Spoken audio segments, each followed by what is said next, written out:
Dalam hidup, kita seperti sedang bermain catur. Setiap langkah menentukan arah. Setiap keputusan pasti ada resikonya. Ada waktunya untuk bertahan dan ada waktunya untuk menyerang. Seperti kata Bung Tomo, tidak akan ada kemenangan tanpa ada yang berani memulai.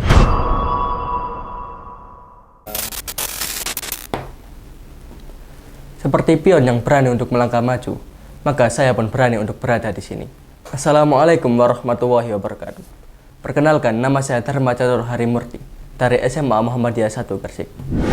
Halo Sobat SMA, menurut saya, kalah dan menang hanyalah bagian dari sebuah permainan. Yang paling penting adalah berani untuk melangkah, karena melangkah adalah awal dari kesuksesan.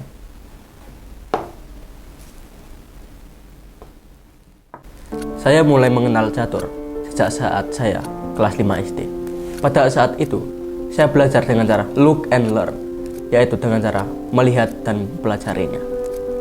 Tak berselang lama, kurang lebih 1 tahun, pada saat saya kelas 6 SD, saya diikutkan perlombaan catur pertama saya. Pada saat itu, saya awalnya grogi dan takut. Namun, semua itu hanyalah khayalan saya. Pada saat saya mengikuti lomba itu, saya mendapatkan juara 3. Dan itu tidak membuat saya patah semangat. Pada tahun 2023, saya kembali mengikuti perlombaan catur yang diadakan oleh UNER. Dan ya, saya mengalami kekalahan. Namun, kekalahan itu tidak membuat saya berkecil hati dan menyerah. Karena saya tahu bahwa kegagalan adalah kemenangan yang tertunda. Dari catur, saya mempelajari bahwa semua langkah yang besar itu diawali dengan langkah kecil yang telah direncanakan. Tahun demi tahun pun berlalu. Akhirnya saya beranjak di bangku SMA. Di SMA ini, saya memutuskan untuk mencoba sebuah hal yang baru. Salah satunya adalah bergabung di organisasi. Jujur, awalnya bagi saya yang tidak pernah bergabung di organisasi, awalnya ada rasa cemas, ada rasa takut, dan rasa tidak diterima oleh orang lain. Tapi, semua itu adalah prasangka saya. Kenyataannya, saya diperlakukan 180 derajat berbanding terbalik dengan apa yang saya pikirkan. Saya diperlakukan dengan hangat, saya diperlakukan dengan baik, dan saya diterima oleh anggota organisasi tersebut.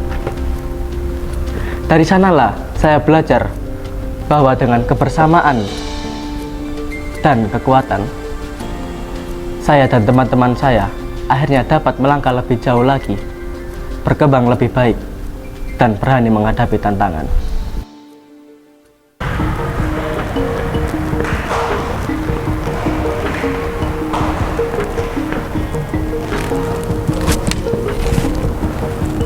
Jadi teman-teman, di sini saya akan menceritakan bagaimana saya bisa bersekolah di sini. Jadi, bukan karena apa-apa, saya memilih SMA Muhammadiyah 1 Gresik ini sebagai studi lanjutan saya. Yang pertama, karena visinya yang sangat jelas, menjadi sekolah inovatif yang bertaraf internasional Islami. SMA Muhammadiyah 1 Gresik ini juga memiliki 4 program unggulan. Yang pertama yakni MBS, kedua ICO, yang ketiga reguler, dan yang keempat adalah virtual. Program MBS menjadi rumah kedua dengan bimbingan ustadz dan ustazahnya selama 24 jam. Ada pula program tahfidz serta latihan menjadi imam dan berkhutbah di hadapan teman-teman, melatih keberanian dan keteladanan. Program ICO membawa kami pada pengalaman belajar bertaraf internasional dengan bahasa Inggris sebagai pengantar. Program reguler membuat kami terbiasa dengan pembelajaran berbasis proyek, kolaborasi, dan konteks nyata. Dan yang terakhir adalah program virtual, yakni program yang membuka kesempatan belajar tanpa batas ruang dan waktu. Saya sangat bersyukur bisa lahir di Provinsi Jawa Timur, provinsi yang kaya akan nilai budaya, bahasa, bahkan kulinernya. Marilah kita mengenal lebih dalam budaya Jawa Timur.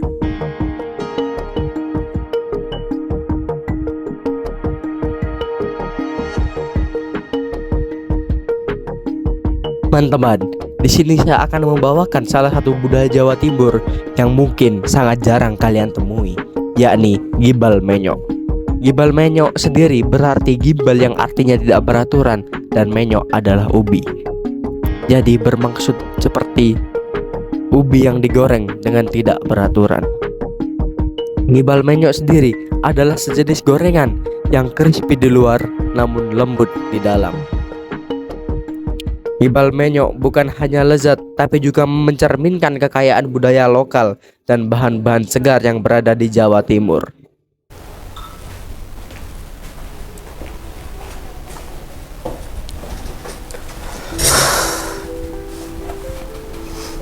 Teman-teman, tahukah kalian kita ada di zaman apa?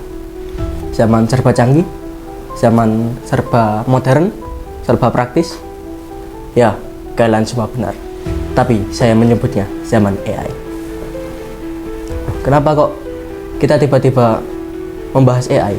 Karena dilansir oleh APJJI, Asosiasi Penyelenggara Jasa Internet Indonesia, bahwa anak muda sekarang 27,34% telah menggunakan AI, yang mana angka ini telah melonjak drastis dari tahun sebelumnya yang hanya 24,37%. Wow, angka yang sangat drastis.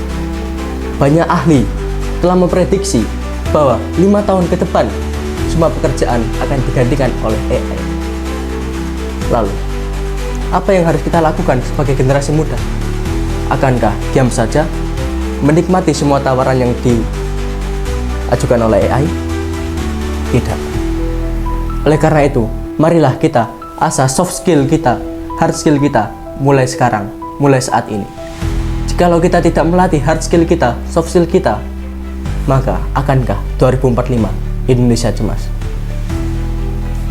Yang lebih mirisnya lagi, anak muda zaman sekarang, jikalau dikasih tugas oleh gurunya, bukanya bukan buka buku, tapi buka AI.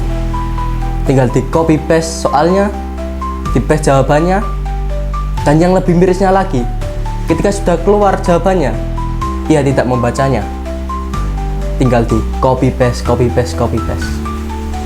Dilansir oleh jawapos.com bahwa 75% anak di usia 15 tahun memiliki nilai literasi dan numerasi di bawah level 2 PISA.